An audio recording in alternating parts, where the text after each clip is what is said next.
அன்பே சிவம் மனமே குரு என்றுணர்த்திய குருவே போற்றி. எனக்குள் இறைவனை உணர வைத்த குருவே போற்றி.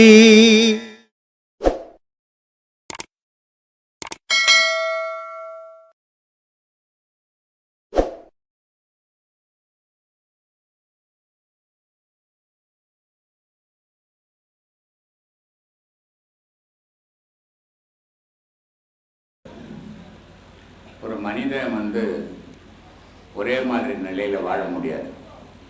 ஒரு நேரம் பலமானவனாக மாறிடுவோம், ஒரு நேரம் பலவீனமானவன் ஆகிடுவோம். ஆனால் அந்த பலமானவனாக இருக்கிறதும் பலவீனமாகவும் இருக்கிறதுக்கும் காரணம் அவனுடைய மனசில் ஏற்படுற எண்ணங்கள் தான். ஆனால் மனிதன் பலமாக இருந்தால்தான் ஒவ்வொரு செயலையுமே செய்ய முடியும். மனிதன் பலவீனம் அடையும் போது அது தாயாக இருக்கலாம், தந்தையாக இருக்கலாம், அண்ணனாக இருக்கலாம், தம்பியாக இருக்கலாம், குருவாக இருக்கலாம். யாராவனாலும் இருந்து அவனுக்கு தைரியத்தை ஊட்டி நம்பிக்கையை ஊட்டி அவன் வெற்றி அடைய செய்ய வைக்க வேண்டியது மனிதனுடைய கடமை. அதை தான் நான் செய்து நின்றேன். மனித வாழ்வு எப்படிப்பட்டது அப்படின்னா அசுத்தத்தில் வாழ்ந்தணும். மனிதன் யாரும் சுத்தத்தில் வாழவும் முடியாது, அசுத்தத்தில் தான் வாழ்ந்தணும். ஆனால் அந்த அசுத்தத்தில் இருந்து இந்த ஆசிரமத்துக்கு வரும்போது சுத்தத்துக்கு தான் வந்தோம். இன்னும் பரிசுத்தம் ஆகலை. ஆனால் பரிசுத்தமாக பழகணும். அப்போ இந்த நாளாக இந்த உபதேசங்களை வாங்கி பண்ணோம் உன்னுடைய உடல் சுத்தமாச்சா அது பிரச்சனையே கிடையாது. உன்னுடைய உயிர் சுத்தமாச்சா அது ரொம்ப முக்கியம். மனிதனுடைய உடல் சுத்தமாக இருக்கும், அது பெரிய விஷயமே இல்லை. அவன் ஊர்பட்ட சாம்பங்களை வாங்கி கொளுத்திக்கணும், பூச்சிக்கணும், குளிச்சுட்டா சுத்தமாக போடும். ஆனால் உன்னுடைய உயிர் சுத்தமாச்சா அதை நல்ல பால் மாதிரி வச்சுக்கினியா. இங்கே வெள்ளாடை கட்ட சொல்கிறோம். எதுக்காக கட்ட சொல்கிறோம்? கலராடை பானான்றோம். கலராடை கட்டினா மனம் தடுமாறும், வெள்ளாடை கட்டினா மனம் தடுமாறாது. அந்த தடுமாற்றம் உங்களுக்கு வரக்கூடாதுன்றதுக்கு தான் வெள்ளாடை இங்கே கட்டணுன்றாங்க. அப்போ அப்படிப்பட்ட உயிரை நீங்கள் சுத்தப்படுத்தணும், அந்த உயிரை பரிசுத்தமாக்கிட்டணும். ஆனால் அசுத்தம், சுத்தம், பரிசுத்தம் இந்த மூணு கூட இந்த உலகத்தோடு தான் செய்யும். கடவுள்கிட்ட அது கூட இருக்கக்கூடாது. கடவுள்கிட்ட அந்த பரிசுத்தம் கூட இருக்கக்கூடாது. ஏன்னா கடவுள் என்றவன் எப்படிப்பட்டவன்னா எல்லாமாவும் அவனே இருக்கிறான், நானாவும் அவனே இருக்கிறான், நீயாவும் அவனே தான் இருக்கிறான். இங்கே நடமாடக்கூடிய ஒவ்வொரு உயிரினமும் அவனேவா தான் இருக்கிறான். சூரியனும் அவனே தான் இருக்கிறான், சந்திரனும் அவனே தான் இருக்கிறான். அப்போ எல்லாமேவோ இருக்கப்பட்ட இறைவனோட நம்ம கலக்கணும். நம்ம அந்த மாதிரியான நிலைக்கு நம்மளை கொண்டாந்தால் தான் நம்ம அதில் இணைய முடியும். அப்படிப்பட்ட நிலையை நீங்கள் உருவாக்கிக்கணும்னு நான் ஆசைப்பட்றேன். அதுக்காக தான் உங்களுக்கு இதெல்லாம் இவ்வளோ பேசுகிறேன், இவ்வளோ சொல்கிறேன். இதை நீங்கள் கடைப்பிடிப்பீங்கன்னு நினைக்கிறேன். கூடுமானாலும் தயவு செய்து என்ன புகழத்தை நிறுத்திக்கணும். ஏன்னா அது நமக்கு ஒத்து வராத விஷயம் அது. அதனால் அது அந்த புகழ்ச்சியை விரும்புகிறவங்க விரும்பட்டும், நமக்கு வேண்டாம். நம்ம மனுஷனாகவே இருந்துட்டு போவோம். அதெல்லாம் எனக்கு ரொம்ப பிடிக்கும். அதனால் அப்படி போவோம். உங்கள் வீடு நான் 2 வருஷமாக பார்க்குறேன் சாமி. ஒரு சின்ன கேள்வி, இதுக்கு முன்னே சொல்லியிருப்பீங்க என்னமோ நான் பார்க்கல. தன்னை செஞ்ச பாவ புண்ணியங்கள் தன்னை எப்போ அனுபவிக்கணும் சார்? தன்னை செஞ்ச பாவ புண்ணியங்கள் தன்னை எப்போ அனுபவிக்குவாங்க? எப்போ அனுபவிக்கிறது? இப்போ அனுபவிச்சு இல்லை சாமி.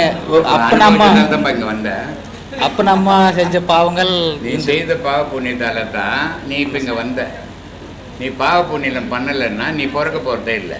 அப்போ நீங்கள் வர போகிறதும் இல்லை. ஒவ்வொரு மனிதனும் பாவ புண்ணியம் பண்ணாமல் பிறப்பே கிடையாது. ஒவ்வொரு மனிதனும் பாவ புண்ணியம் பண்ணுறோம். ஆனால் அந்த பாவ புண்ணியம் பாவமும் இருக்கக்கூடாது, புண்ணியமும் இருக்கக்கூடாது, நடுத்தரமாக போகணும். அது பாவ புண்ணியம்ன்றது நீ மட்டும் பண்ணுறேன்னு நினச்சிக்காத. நீ ரொம்ப நல்லவனாக இருப்ப, ஆனால் உன் தாயை பார்த்தீங்கன்னா கொள்ளாதவங்களாக இருப்பாங்க. நீ ரொம்ப நல்லவனாக இருப்ப, உன் தகப்பன் பார்த்தீங்கன்னா ஊர்லாம் கொள்ளாடிக்கிறவனாக இருப்பான். அப்போ அந்த பாவம்லாம் யாருக்கு வரும்? உங்கள் அப்பன் சொத்து சேர்த்து வச்சா யார் எடுத்துப்பான்? பக்கத்து வீட்டுக்காரர் எடுத்துப்பானே, நீ தானே எடுத்துப்ப. அப்போ உங்கள் அப்பன் செய்த பாவ புண்ணியம்லாம் உனக்கு தான் சொந்தம். அதனால தான் இங்கே வந்திருக்கு. என் பெயர் தீனதயாளன். நான் ஆவடி ஏர்போர்ட் ஏர்போர்ட்ஸ் பக்கத்தில் மிட்டனவல் என்ற இடத்துலேருந்து வரேன்.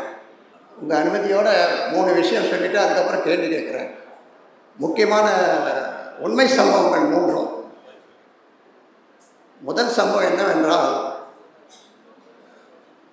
காதர் பாட்ஷா, டிஎம் காதர் பாட்ஷா என்ற ஹார்மோனிய சக்கரவர்த்தி ஆங்கிலேயர் காலத்தில் இருந்தார். அவருக்கு தூக்கு தண்டனை கிடச்சிது. அப்போ என்ன ஆச்சு அப்படின்னா, தூக்கு மேடைக்கு கொண்டு போகிறாங்க. அங்கே இருந்தவங்க எல்லாம் ஆங்கிலேயர்கள் 3 பேரும். ஒருத்தன் சிறை அதிகாரி ஆங்கிலேயர், அது விஷயம் வைக்கிற ஒரு ஆங்கிலேயர், நாடி பார்த்து இறந்து விட்டார் என்று சொல்லக்கூடியவரும் ஆங்கிலேயர். எல்லாருக்குமே தமிழ் தெரியாது. இவர்கிட்ட கேட்குறாங்க, கடைசி கேள்வி, உன்னுடைய ஆசை என்ன அப்படின்ட்டு. அதுக்கு அவர் சொல்கிறாரு, நான் வந்து ஹார்மோனியம் வாசிச்சுக்கிட்டே ஒரு பாட்டு பாடணும் அப்படின்றாரு. சரின்னு ஹார்மோனிய பெட்டியை கொண்டு வந்து வைக்கிறாங்க. அது என்ன பண்ணுறாருன்னா, தன்னுடைய விரலால் கருப்பு வெள்ளை பட்டனை அசிச்சுக்கிட்டு, சூரியன் மலை மேலே மேவும் செய்யலாம் உன்னை தோத்தரிக்கிறேன் சுப்பிரமணிய வேளா அப்படின்னு முருகனை பற்றி பாடுறாரு. அவர் பாடிக்கிட்டே இருக்காரு, இவங்க கேட்டுக்கிட்டே இருக்காங்க. அவங்களுக்கு தமிழ் தெரியாது, இருந்தாலும் கேட்டுக்கிட்டே இருக்காங்க. 3/4 மணி நேரம் ஆயிடுச்சு. அவர் தூக்கில் போடுறதுக்கு 20 நிமிஷம் தாமதமாகிடுச்சு. அப்போ ஒரு ரூல் என்ன அப்படின்னா, தூக்கில் போடுறதுக்கு நேரம் தவறி விட்டால் மறுபடியும் ஜட்ஜி முன்னால் நிறுத்தி அவரை வந்து பனிஷ்மெண்ட் வாங்கி கொடுக்கணும். ஆனால் இவங்க ஆங்கிலேயர் உண்மையானவங்க. இப்போ இருக்கிறவங்க அந்த மாதிரி ஆளுங்க இல்லை. இப்போ இருக்கிற பழைய ஏதாவது ஒரு டைம் போட்டு ஆடுற அப்படின்வானுங்க. அந்த மாதிரி இல்லை. அவங்க நியாயமானவங்க. ஜட்ஜி முன்னால் கொண்டு போய் நிறுத்துகிறாங்க. ஜட்ஜி கேட்குறாரு, ஏன் அவங்க நேற்று தூக்கில் போடல அப்படின்னாரு. அதுக்கு அவர் சொல்கிறாரு, அவங்க சொல்கிறாங்க, அவர் ஒரு பாட்டு பாடினார், அதை கேட்டுக்கிட்டே இருந்தோம், எங்களால் நேரம் போனதே தெரியல, 3/4 மணி நேரம் ஆயிடுச்சு அப்படின்னாரு. ஏன் என் பாட்டு கேட்குற நேரமாவது தூக்கில் போட வேண்டியது தானே. சரி, என்ன என் பாட்டு அப்படி அது அந்த பாட்டு இங்கே பாட சொல்லு அப்படின்னுவார். அதுக்கு என்ன பண்ணுவாங்கன்னா, 6 மணி பெட்டி கொண்டு வந்து அங்கேயே மேடையில் நிறுத்துவாங்க. அவரை வந்து பாட சொல்லுவாங்க. அவர் இதே பாட்டு பாடுறாரு. சுருளி மலை மேலே மேவும் சீலா உன்னை தோத்திருக்கிறேன் சுப்பிரமணிய வேளா அப்படின்னு சொல்லிட்டு பாடுறாரு. அந்த பாட்டு ஹார்மோனிய இசையும் அந்த பாட்டு தான் கேட்குது. ஒரு பின்னு கீழே போட்டால் கூட சவுண்டு கேட்கும். அந்த அளவுக்கு அமைதியாக இருந்தாங்க. அங்கே இருந்தவங்க எல்லாரும் ஆங்கிலேயர்கள், யாருக்குமே தமிழ் தெரியாது. இந்த பாட்டை கேட்டுக்கிட்டே இருக்காங்க. 3/4 மணி நேரம் ஆகிடுது. 3/4 மணி நேரம் ஆன பிறகு அவர் என்ன அந்த அதிகாரிக்கு கண்ணில் 2 சொட்டு தண்ணீர் விழுகுது, கண்ணீர் விழுது. விழுந்த உடனே அவர் எழுதுகிறாரு, இந்த மாதிரி உருக்கமாக பாடக்கூடிய இவர் உண்மையிலேயே கொலை செய்திருக்க முடியாது, இவரை தூக்கு தண்டனையிலிருந்து விடுதலை செய்கிறேன் அப்படின்னு விடுதலை செய்கிறாரு. அது இன்னும் இருக்கு பாருங்க. அவங்க அங்கே இருந்தவங்க யார்? பாட்டு பாடினவர் இஸ்லாமியர், பாடல் முருகனை பற்றி. கேட்டுக்கொண்டு இருந்தவர்கள் ஆங்கிலேய கிறித்துவர்கள், யாருக்குமே தமிழ் தெரியாது. மொழிக்கு இசைக்கு மொழி இல்லை என்று நிரூபித்து விட்டார். ஆனால் இப்போ இருக்கிறவங்க அந்த மாதிரி யாரும் இருக்க மாட்டாங்க. இப்போ இருக்கிறவங்க எல்லாம் போடிய மண்ணை தூக்கில் போடு அப்படின்னு சொல்லிடுவாங்க. இது ஒரு சம்பவம். அடுத்த சம்பவம் உண்மையான சம்பவம். ஒரு ஸ்கூலில் வாத்தியார் கேட்குறாரு பசங்களை, நீ என்ன விரும்புகிற அப்படின்னு. ஒருத்தன் சொல்கிறான் கலெக்டர் ஆகணும், ஒருத்தன் சொல்கிறான் காவல்துறை அதிகாரி ஆகணும், ஒருத்தன் சொல்கிறான் நான் டாக்டர் ஆகணும். இப்படி பலரும் பல விதமாக சொல்லிட்டு வர்றாங்க. ஆனால் ஒரு பையனை கேட்டாக்கா நான் குதிரை வண்டிக்காரன் ஆகணும் அப்படின்றாரு. அவன் வாத்தியாருக்கு ஒன்றுமே புரியல, அப்படியே உட்காந்துட்டாரு.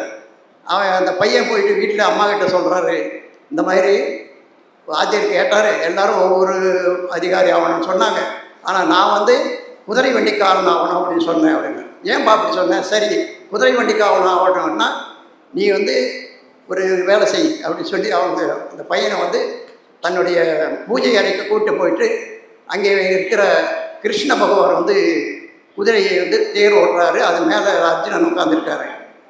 அப்போது அந்த அம்மா சொல்கிறாங்க, நீ குதிரை வண்டிக்காரனே ஆகும், ஆனால் இது இந்த மாதிரி குதிரை வண்டிக்காரன் ஆகணும் அப்படின்னு சொல்லுவாங்க. அது யாரும் வேறு யாரும் இல்லை, சுவாமி விவேகானந்தர் தான். அவர் தான் அப்படி சொன்னாங்க.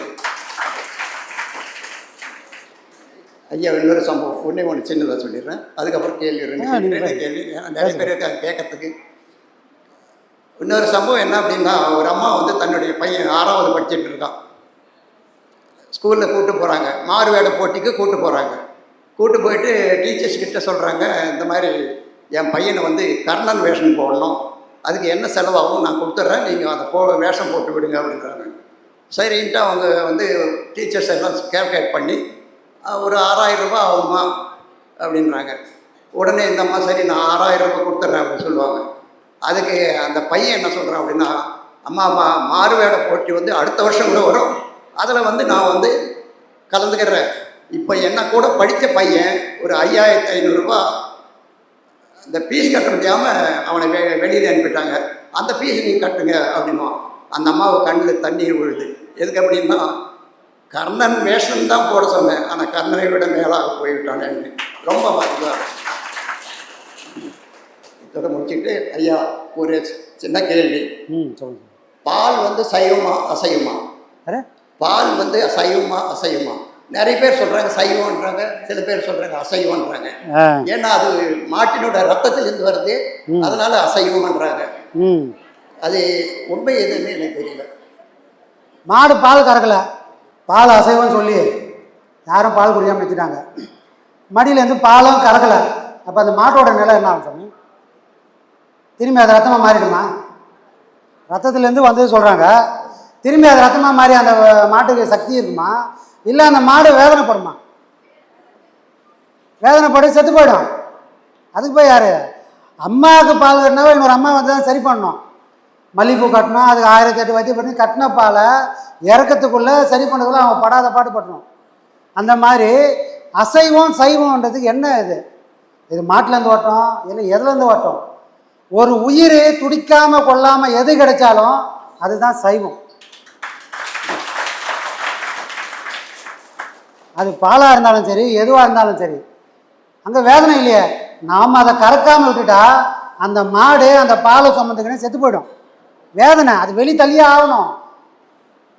அப்போ அது சைவம் தானே. நீ எடுத்தால் தான் சுகமாக இருக்கும், நீ எடுக்கலன்னா அதுக்கு அசைவமாயிடும். சரிங்களா? அதனால் பால்ன்றது சைவம் தான் சாமி. ஏன்னா அதை கறக்கிறதுனால அதுக்கு எந்த வேதனையும் இல்லை. சரிங்களா? வேதனை எங்கெல்லாம் ஒரு உயிர் துடிச்சு அதை நாம் சாப்பிட்டா தான் அது அசைவம். எந்த உயிரும் துடிக்க போகிறதே இல்லை. ஒரு மரம் செடி கூட ஒரு முருங்காய் பறிக்கிறோம், அடுத்து சாப்பிட்றோம், அதோடு அதில் முருங்காய் காய்க்காமல் போய்ட்டு போகுது, ஒன்றும் கிடையாது. காய்ச்சினே இருக்க போது நீ பறிச்சினே இருக்க போகிற, நீ காய்க்கலன்னா என்னவாம்? அது காய்ச்சி கீழே வரப்போ திரும்ப பூக்க போகுது. அப்போது இதுதான் சொல்கிறது. அப்போ அந்த உயிருக்கு எந்த வேதனையும் இல்லை. வேதனை இல்லாமல் கிடைக்கக்கூடிய எல்லாமே சைவம் தான், வேதனையோடு சாப்பிட்ற எல்லாமே அசைவம் தான் சாமி. சரிங்களா? நன்றி ஐயா. இன்னொரு விஷயம், நீங்கள் வந்து ஐயா சொல்லி இந்த இதுக்கு வந்தீங்களா இல்லை உங்கள் விருப்பத்தோட வந்தீங்களா? அதை தான் நிறைய தடவை சொல்லிட்டோம். நாம் வந்து நாமளாக கேட்டதுக்கப்புறம் தான் அவர் பாடமே கொடுத்தாரு. இதில் என்னன்னா, பாடம் வாங்கிட்டு லேட்டாக தான் வாங்கணும். அதில் எந்த இதுவுமே நம்ம வெளிப்படையாக தான் சொல்கிறோம். பாடம் வாங்குது உலகம் ஃபுல்லாக குத்துனுக்கிறாரு, ஆனால் நாங்கள் வாங்கலை. எல்லா சர்வீஸும் இங்கே பண்ணி தான் இருக்கிறோம், மாதம் வரோம் போகிறோம். ஆனால் அந்த அடித்தளம்னு ஒன்று இருக்குது. பாடம் வாங்கினதுனால மட்டும் யாரும் வந்து அந்த நிலைக்கு போயிடவே முடியாது. அடித்தளம் என்னென்னா, அவரு படிக்க எழுத்து கூடி படிக்கவே தெரியாது சித்தர் பாடல்களுக்கு. அப்போ என்ன பண்ணோம்னா, நான் புத்தி தெரியாத வயசு, அப்போ என்ன பண்ண அந்த பாட்டை கொடுத்துட்டு இது படிடான்னுவார். சித்தர் பாடம் எனக்கு விளக்கம் தெரியாது, ஆனால் படிக்க சொன்னால் தமிழ் தெரியும், அவ்வளோதான். சொன்னதை படிக்க போகிறோம், அவ்வளோதானே. அது சித்தர் பாடல் வந்து அந்த கதை புக்கு அந்த நமக்கு என்ன போச்சுன்னு படிப்பேன், படிச்சுன்னா ஒரு மாதிரி நிறுத்துன்னுவார். அவ்வளோதான், நம்ம நிறுத்தி கம்முன்னு உக்காந்து திருப்பி அப்போ சொல்ல போகிறாருன்னு திருப்பி அவர் யோசிப்பார். யோசனை பண்ணிவிட்டு சரி படின்னுவார். திரும்ப படிப்போம், திரும்ப நிறுத்தினா இதே தான் ஒரு ரொட்டேஷன் ஆகிட்டே இருக்கும். ஏன்னா அவர் எழுத்து கூட்டி படிக்கிறதுக்குள்ளே பொழுது வஞ்சிரும். அவ்வளோ படிக்கவே முடியாது அவரால். இப்போ தான் ஓரளவுக்கு கொஞ்சம் சரளமாக படிக்கிற அளவுக்கு வந்தார். இவ்வளோ பாடுபட்டு எவ்வளோ 30 வருஷம் பழக்கம். அது இந்த தமிழை படிக்கிறதுக்கு அவர் 30 வருஷம் எடுத்துக்கினார். இளமையில் கல்னாதானே கல்வி, இளமையில் கல்லில்.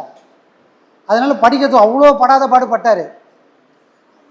இதுதான் அவரோட அந்த இதுவில் வந்து யோசனை பண்ணி நம்ம என்ன பண்ணுறோம், அவர் கூட உறவாடி அந்த மூச்சுக்கார நமக்கு போய் அதிலே தான் இருக்கிறோம். ஆனால் பாடம் வாங்கணும், அந்த அறிவெல்லாம் நமக்கு வரலை. அப்போ எல்லாம் வாங்குறாங்களே நம்மளும் வாங்கினா என்ன? அப்போ தப்பாக நினைக்க மாட்டாங்களா? உலகத்துக்கெல்லாம் ஞானம் சொல்லி கொடுக்குற உங்கள் வீட்டில் ஒரு பிள்ளை கூட வரலையா யாருன்னு கேட்க மாட்டாங்க. அவரை இந்த மரமண்டைக்கு உரைச்சிருக்கணும், ஆனால் இந்த மரமண்டைக்கு உரைக்காத. அதுக்கு ஒரு உலகம் இருக்குதுல்ல. என்ன சாமி, நானும் மனுஷன் தானே, அதுக்கு ஒரு உலகம் இருக்குது. அப்போ அது உரைக்கல. ஆனால் அவரும் ஞானி. நீ பிள்ளையா யாராக இருந்தாண்ணா கேட்டால் தான் பாடம் கொடுப்பேன் அப்படின்னு அவரும் அவர் இதுவாகவே இருந்தார். நம்ம ஒரு குறிப்பிட்ட காலகட்டத்துக்கு அப்புறம் தான் பாடமே வாங்குகிறோம். பாடம் வாங்கி பாடத்தோட அனுபவத்தை மட்டும்தான் அங்கே சொல்லுவோம். சொன்னால் அவராக என்னைக்காவது ஒரு நாள் கூப்பிட்டு அடுத்த மாதம் வந்து பாடம் வாங்கிக்கணும். சரிங்களா? ஐயா கையால் தான் எல்லா பாடமும் வாங்கணும். நமக்கு எப்போ கடைசியாக ஒரு பாடம் கொடுத்தாரோ அன்றைக்கி தான் இங்கே இருக்கிற குருமார்கள் எல்லாரும் அன்றைக்கி தான் வாங்கினாங்க. அந்த குருமார்கள் என்ன பாடம் வாங்கினாங்க. ஆனால் கடைசியாக ஒரு பாடம் என்னைக்கு கொடுக்குறாரோ அன்றைக்கி தான் அவங்களுக்கும் கொடுத்தாங்க. முடிச்சது பெருமையா, தொடங்கிறது பெருமையா? நான் 10 வருஷம் முன்னாடியே வாங்கிட்டேங்க, அது பெருமையா? என்னைக்கு பாடம் முடிக்கிற அது பெருமையா? காலேஜை விட்டு என்றைக்கு வரும், எந்த வருஷம் பேட்ச் பண்ணின்னு வாங்க, எத்தனை வருஷம் படிச்சுன்னு யாரும் கேட்கவே மாட்டாங்க. அந்த மாதிரி இது வந்து நாமளாக விருப்பப்பட்டு நம்மளோட, ஏன்னா நம்மளே ஒரு தெளிவான முடிவில் தான் இருந்தோம். இது வந்து அவசரப்பட்டு இறங்கவே முடியாது.